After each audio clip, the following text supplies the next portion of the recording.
Friends, आपका फिर से स्वागत है हमारे channel stock opinion and analysis में। आज हम जिस स्टॉक के बारे में डिस्कस करने जा रहे हैं, हाल ही में हमने देखा है ये लगभग पिछले 1-1.5 महीने से कंसोलिडेशन फेज में चल रहा है। और वो मेन रीजन इसका ये है कि जो जियो फाइनेंशियल की न्यूज़ निकल कर आई थी कि कंपनी का डीमर्जर होने वाला है। तो आज हम पहले इस बजाज फिनसर्व स्टॉक के बारे में, इसके फंडामेंटल्स और टेक्निकल्स के बारे में जानने की कोशिश करेंगे। इससे पहले अगर आपने अभी हमारे चैनल को लाइक नहीं और सब्सक्राइब नहीं किया है तो ज़रूर इसे सब्सक्राइब कर दीजिए, ताकि मैं और बेहतर वीडियो आपके लिए लेकर आता रहूं।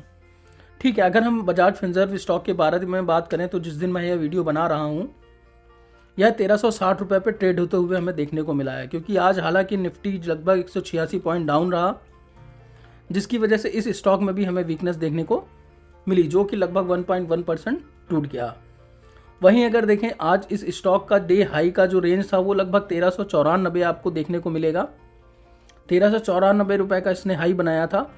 वहीं अगर 52 वीक हाई की बात करें दोस्तों, तो 52 वीक का हाई इसका 1844 रुपये देखने को मिलता है। वहीं 52 वीक का जो लो है कंपनी का वो 1072 रुपीज़, जो लगभग इसने जून में बनाया था। वहीं अगर दोस्तों हम कंपनी की बात करें तो कंपनी एक लार्ज कैप की कंपनी है। तो आप देखेंगे जो कंपनी का मार्केट कैप है वो 2,16,000 करोड़ का है। तो एक लार्ज कैप की कंपनी है। कंपनी का डिविडेंड भी लगातार हमेशा देती आई है। वहीं अगर हम इसके सेक्टर के पीई की बात करें तो 40 है। स्टॉक की पीई की बात करें तो दोस्तों 33 है।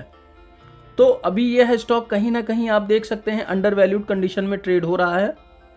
तो ओवरऑल अगर हम देखें तो जो इसका पीई है वो इसके सेक्टर पी के कंपैरिजन में हमें लो देखने को मिलता है। अगर हम इसकी ईपीएस की बात करें तो वो भी 40 हमें देखने को मिलता है। फेस वैल्यू 5 रुपये पर शेयर है। वो 52 वीक हाई और 52 वीक लो मैंने आपको बताया 1072, 1884। अगर आप अभी से एंट्री लेते हैं इस स्टॉक में तो आप आगे चल के 30 से 40% का अच्छा रिटर्न भी जनरेट कर सकते हैं। वहीं अगर हम दोस्तों बात करें कंपनी के वॉल्यूम्स कितने हमें ट्रेड होते हुए स्टॉक के देखने को मिले, तो लगभग बहुत अच्छे वॉल्यूम 34 लाख वॉल्यूम हमें देखने को मिल रहे हैं जो ट्रेड हो रहे हैं। वहीं वीक देखने को मिलते हैं, और वो इसलिए वीक देखने को मिलते हैं दोस्तों कि कंपनी जो है मेनली डेप्ट में है। और डेप्ट में जब कोई कंपनी होती है दोस्तों तो हमें उसके फाइनेंशियल जो है थोड़े से वीक देखने को मिलते ही हैं। तो जो इसका पायोट्रो इसकी स्कोर है वो 3 है। तो दोस्तों 3 मतलब ये इंडिकेट कर रहा है जो इसके कंपनी के फाइनेंशियल्स हैं वो वीक हैं। तो ये सिर्फ इस वजह से है कि कंपनी पे जो डेप्ट है वो ज़्यादा है, बाकी कोई कंपनी में निगेटिविटी देखने को नहीं मिलती है। वहीं अगर हम दोस्तों कंपनी के कुछ टेक्निकल्स की बात कर लें कि अभी जो स्टॉक का ट्रेंड है वो किस उसमें है, बुलिश में है या बियरिश में है, तो दोस्तों अगर हम देखेंगे जो कंपनी का 5 डे का मूविंग एवरेज है उससे ऊपर चल रहा है यह स्टॉक। वहीं दोस्तों अगर हम कंपनी का 10 डे का मूविंग एवरेज लें तो वो भी हमें देखने को मिलता है बुलिश कंडीशन में।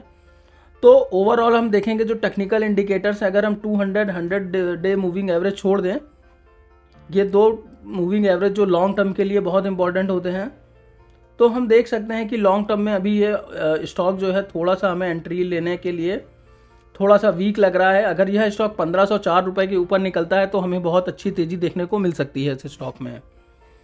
पर करंट में यह स्टॉक जो है 1360 रुपये पे ट्रेड हो रहा है, जो कि उसका लगभग 50 डे मूविंग एवरेज से भी तो ये 5, 10, 20, 50 के मूविंग एवरेज के अबव चल रहा है। तो यह स्टॉक एक अच्छा बुलिश मूवमेंट हमें दे सकता है। लेकिन अगर ओवरऑल ट्रेंड की बात करें तो अगर हम चार्ट में अभी हम देखेंगे तो वो हमें लोअर लोज ही बनाते हुए देखने को मिला है। उसके बाद एक छोटा सा कंसोलिडेशन फेज भी हमें देखने को मिलेगा। वहीं दोस्तों अगर हम कंपनी के प्राइस और वॉल्यूम की बात करें तो आप देखेंगे दोस्तों जो कंपनी का प्राइस वॉल्यूम है, 1 वीक के रिटर्न की बात करें तो 1 वीक में कंपनी का जो रिटर्न है वो बहुत ही कम है। वहीं अगर आप लॉन्ग टर्म का ओपिनियन रखते हैं तो लगभग 193% के रिटर्न आपको देखने को मिलेंगे। ये 3 साल में अगर आप देखेंगे तो बहुत अच्छा रिटर्न इस स्टॉक ने हमें बनाकर दिया है। वहीं अगर दोस्तों हम वॉल्यूम एनालिसिस की बात करें तो एवरेज डिलीवरी जो इस स्टॉक की है वो आप देखेंगे 1 मंथ एवरेज डिलीवरी जो इस स्टॉक की है वो 33% है। तो 33% है इस स्टॉक की एवरेज डिलीवरी, जो किसी भी लार्ज कैप की कंपनी के लिए बहुत बड़ी चीज़ है। और अगर हम वहीं कंपनी का वीक एवरेज की बात करें तो 36% हमें देखने को मिलता है। लेकिन ओवरऑल जो 1 मंथ का एवरेज है वो हमें अच्छा देखने को मिल जाता है। वहीं दोस्तों ने अनाउंस भी किया था, और ओवरऑल हम एक detailed consolidated revenues net profit की अगर हम बात करें तो आप रेवेन्यू देखेंगे जो कंपनी का, वो लगातार आपको देखने को मिलेगा बढ़ता ही रहा है। तो आप देखेंगे जो रेवेन्यू था कंपनी का वो लगातार ग्रो करता रहा है। वहीं दोस्तों अगर नेट प्रॉफिट की बात करें तो नेट प्रॉफिट भी कंपनी का आपको लगातार ईयर ऑन ईयर ऊपर जाता हुआ ही देखने को मिलेगा। वहीं दोस्तों अगर आप अर्निंग पर शेयर की बात करें, अर्निंग पर शेयर भी कंपनी का बेहतरीन रहा है। आरओई भी कंपनी का हमेशा वैसे बेहतरीन रहा है। डेट थोड़ा सा कंपनी पे ज़्यादा है, मैंने बताया फाइनेंशियल कंपनी है तो लोन लेके ही अपना ज़्यादातर काम करती है, लोगों को फाइनेंस करती है। तो कोई भी कंपनी होगी ज़्यादातर उस पर आपको डेप्ट देखने को मिलेगा जो फाइनेंस करती है। तो दोस्तों वहीं अगर कंपनी के हम शेयर होल्डिंग पैटर्न की बात करें तो शेयर होल्डिंग पैटर्न भी आपको यहाँ पे बहुत अच्छा देखने को मिलेगा। तो यहाँ शेयर होल्डिंग पैटर्न में जो सबसे इम्पॉर्टेंट चीज़ है जो हम देख रहे हैं कि आप देखेंगे यहाँ जो प्रोमोटर्स की होल्डिंग है 60% प्रोमोटर्स की होल्डिंग्स है वो लगातार कंटिन्यूअस कांस्टेंट है, कोई बदलाव आपको इसमें नज़र नहीं आएगा। तो कांस्टेंट प्रोमोटर की होल्डिंग देखने को मिल जाती है, मतलब कि यह जो स्टॉक है इसमें कभी भी प्रोमोटर्स ने अपनी होल्डिंग्स को लूज़ नहीं किया है।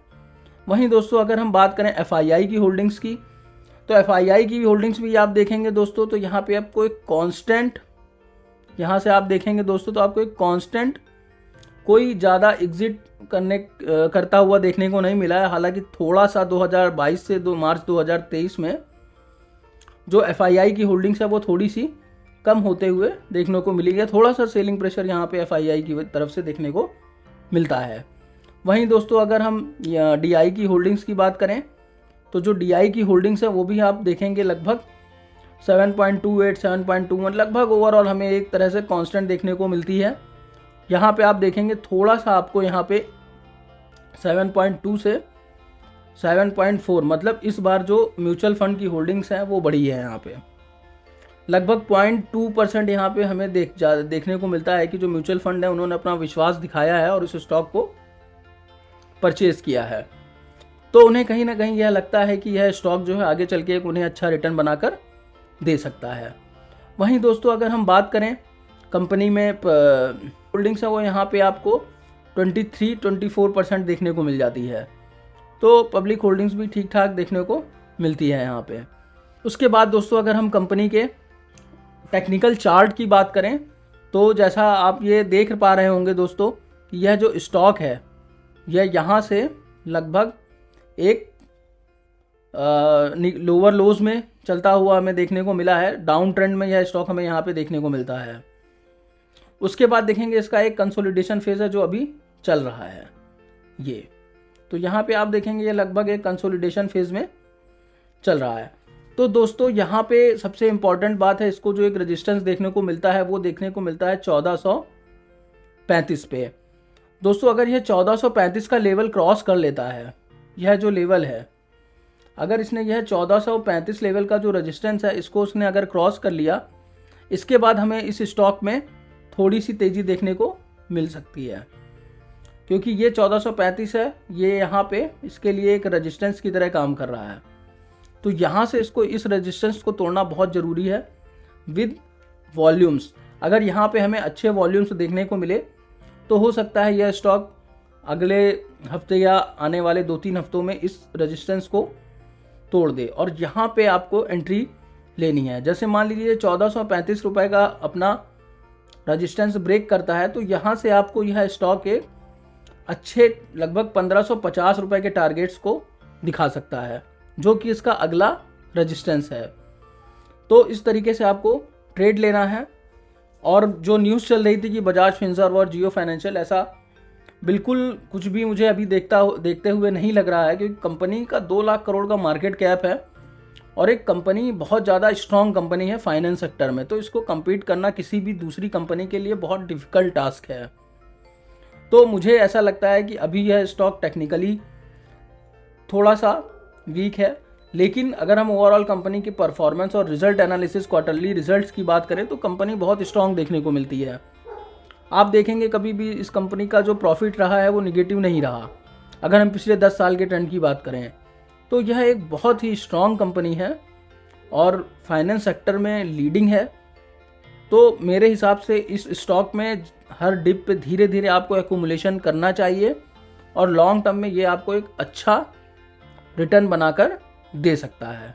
Thank you so much stock opinion and analysis में बने रहने के लिए।